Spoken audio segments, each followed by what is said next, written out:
दुनिया आपको पैसे नहीं देगी। क्यों देगी? क्योंकि पूरी दुनिया को पता है आपका, आपकी लीडरशिप के किरदार का, दुनिया कभी भी आपको 1 रुपया नहीं देगी और नहीं दे रही। इंडिया के फॉरेक्स रिजर्व एक हाईएस्ट पॉइंट पर इस वक्त पहुंचे हुए हैं, जो अभी तक हमें रीसेंट पास में नजर आ रहे थे उससे कहीं ज्यादा 689 बिलियन डॉलर्स तक ये इंडिया के फॉरेक्स रिजर्व्स पहुंच चुके हैं। हमें पैसे दो, हम चोरी नहीं करेंगे। हमें पैसा दो, हम शफाफ तरीके से इस्तेमाल करेंगे। क्यों देनी पड़ रही हैं आप लोगों को सफाइयाँ? अरे हमसाए मुल्क भारत ने अपना ही 77 इयर्स का रिकॉर्ड ब्रेक कर दिया है। वो तो मौजूदा सूरत हाल से इस हद तक मायूस हो चुके हैं कि हर हाल में मुल्क छोड़कर बैरून मुल्क जाने के एक मौके के इंतजार में हैं। ग्लोबल इन्वेस्टर्स इस वक्त इंडिया में मौजूद हैं। वैसे तो वो कौन सा वक्त होता है जब इंडिया में ग्लोबल इन्वेस्टर्स नहीं होते। क्यों देगी आपको दुनिया पैसे? आपके लीडर की फैक्ट्रियों के लिए देगी पैसे, रायविंड महल के लिए पैसे दे, या फिर एवन फील्ड डिपार्टमेंट्स के खराजात के लिए पैसे दे? जो इंडिया का बिजनेस स्टाइल है ना, वो बड़ा कंफर्टेबल है। वहाँ पे बिजनेस वालों को फैसिलिटेट किया जाता है। बल्ले नहीं धेला कर दी मेला मेला, कुछ भी नहीं इनके पास। आईटी में हम क्यों जा रहे हैं पीछे? इंडिया कहाँ चला गया? हम जैसे एक ही थे ना, अब कहाँ चले गए हम? यही वजह है कि हमारी प्रायोरिटीज डिफरेंट हो चुकी हैं। 140 करोड़ इंडियंस इकट्ठे हैं इस बात पर कि भारत को थर्ड लार्जेस्ट इकोनॉमी बनाया जाए। इंडिया के फॉरेक्स रिजर्व एक हाईएस्ट पॉइंट पर इस वक्त पहुंचे हुए हैं, जो अभी तक हमें रीसेंट पास में नजर आ रहे थे उससे कहीं ज्यादा 689 बिलियन डॉलर्स तक ये इंडिया के फॉरेक्स रिजर्व्स पहुंच चुके हैं। लेकिन जो अभी अभी की खबर है वो ये है, इससे पहले कि हम ये फॉरेक्स रिजर्व पर आए, खबर ये है कि ग्लोबल इन्वेस्टर्स इस वक्त इंडिया में मौजूद हैं। वैसे तो वो कौन सा वक्त होता है जब इंडिया में ग्लोबल इन्वेस्टर्स नहीं होते, ये सोचने की बात है। अभी तक आप देखिए कितनी ही कॉन्फ्रेंसेज और समिट्स हो चुकी हैं जहाँ पे हमें हर डिपार्टमेंट से मुतालिक पता चलता है कि ऐसी कॉन्फ्रेंस, ये समिट हो रही है जिसमें ग्लोबल इन्वेस्टर्स आए हुए हैं। तो इस वक्त भी एक रिन्यूएबल एनर्जी पर 4th addition global investors summit हो रही है और ये गांधीनगर में है। और वहाँ पर भारत के वज़ीर आज़म नरेंद्र मोदी ने एक बहुत अहम स्टेटमेंट दी है या अनाउंस किया है, ऐलान किया है, और वो ये है कि उन्होंने कहा है कि 140 करोड़ इंडियंस इकट्ठे हैं इस बात पर कि भारत को थर्ड लार्जेस्ट इकोनॉमी बनाया जाए।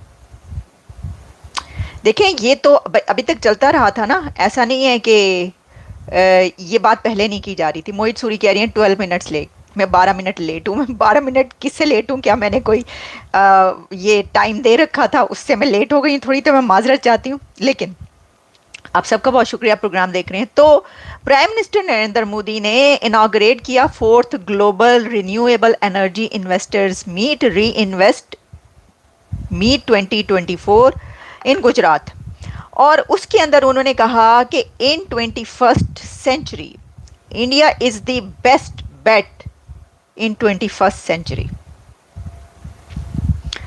तो इससे पहले जब सेमीकंडक्टर्स का हब बनाने की बात की थी इंडिया को, उस वक्त भी उन्होंने ये कहा था कि दुनिया में इस वक्त जो the best bet in 21st century is India.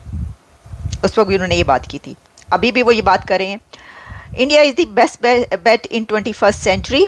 उन्होंने कहा एक्सपो है ये, और इसमें contributions from public and private sector, state government and startups ये शामिल हैं उसमें। फिर उन्होंने ये, वो तो बहरहाल जो उन्होंने इंटरनल जो भी इस वक्त इन्वेस्टमेंट सब हो रही हैं उसके पर बात की। लेकिन हम इस वक्त बात ये कर रहे हैं कि देखिए, ये बात सही है कि भारत इस वक्त जहाँ पर पहुँच चुका है, और रिन्यूएबल एनर्जी हो, सेमीकंडक्टर्स हो, या इस तरह की कोई भी टेक्नोलॉजी हो, उसके ऊपर जब बात की जाती है तो वो यही बात है कि जो इंडिया है वो इस वक्त उस जगह पर है कि जहाँ पे 21st सेंचुरी में जो है ये कहा जा रहा है कि जो मईशत, जो इकोनॉमी सबसे तेज़ी से तरक्की कर रही है वो भारत की है। अब उन्होंने जो ये बात की कि 140 crore Indians are together to make this country third largest economy in the world. ये बड़ी बात है। अच्छा, पहले तो देखिए यही बात होती थी ना कि हुकूमत बनाएगी, ये हुकूमत बनाएगी, मोदी की हुकूमत बनाएगी, मोदी बनाएगा। वो कह रहे हैं 140 मिलियन इंडियंस बनाएंगे, 140 करोड़ इंडियन बनाएंगे, वो ये कह रहे हैं। तो ये इससे ये पता चलता है, और ये तो हमने पहले ही आपको बता दिया कि जैसे ही कोई ऐसी समिट होती है तो हम आपके सामने ज़रूर जो भी खबर होती है वो लेकर आते हैं। देखें, इसके अंदर मैंने आपको ये बताया है कि इंडिया के जो फॉरेक्स रिजर्व्स हैं वो कहाँ पर पहुँच चुके हैं। इससे पहले भी खबर आ चुकी है। मैं देख रही थी कि इससे पहले कहाँ पर थे और अभी कहाँ पर हैं। तो देखें, इसमें जो है ना हमें पता ये चलता है कि इसके ऊपर कुछ दिन पहले जो खबर आई थी, आप समझ लें मई के मंथ में, तो मई के मंथ में जो है ये पता चला था कि इंडिया के जो फॉरेक्स रिजर्व्स हैं वो 655 बिलियंस तक जो हैं वो पहुँचे हुए हैं। अच्छा, उसके बाद हमने कहा भी बहुत हो गए, बड़े ज़बरदस्त हैं। लेकिन अभी जो कुछ दिन पहले, यानी कुछ दिन पहले नहीं, आप समझ लें 1 से 2 दिन पहले एक बड़ी खबर जो है वो ये आई है कि इंडिया के फॉरेक्स रिजर्व्स जो हैं इस वक्त 689 बिलियंस डॉलर्स पर पहुंच चुके अरे हैं। हमसाए मुल्क भारत ने अपना ही 77 इयर्स का रिकॉर्ड ब्रेक कर दिया है। इंडिया के फॉरेक्स रिजर्व्स 690 बिलियन डॉलर पे पहुंच चुके हैं। और अगर हम बात करें पाकिस्तान की, तो पाकिस्तान 7 बिलियन डॉलर के लिए IMF के तरले मिन्नतें कर रहा होता है कि भाई हमें डॉलर दे दे वरना पाकिस्तान डिफॉल्ट हो जाएगा। क्या वजह है, दोनों मुल्क एक साथ आज़ाद हुए। आज हमारा हमसाया मुल्क भारत कहां से कहां पहुंच गया कि उसका कौमी खजाना 690 बिलियन डॉलर पे पहुंच चुका है और पाकिस्तान 7 बिलियन डॉलर के लिए IMF के तरले मिन्नतें कर रहा है।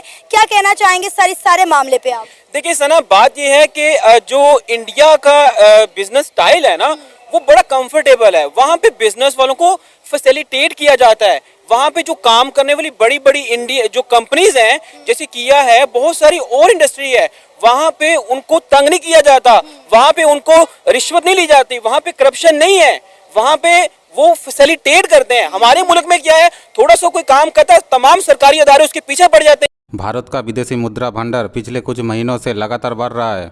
इस साल अब तक भारतीय विदेशी मुद्रा भंडार में 66 अरब डॉलर की बढ़ोतरी हुई है और अभी ये 690 अरब डॉलर के स्तर पर पहुंच गया है।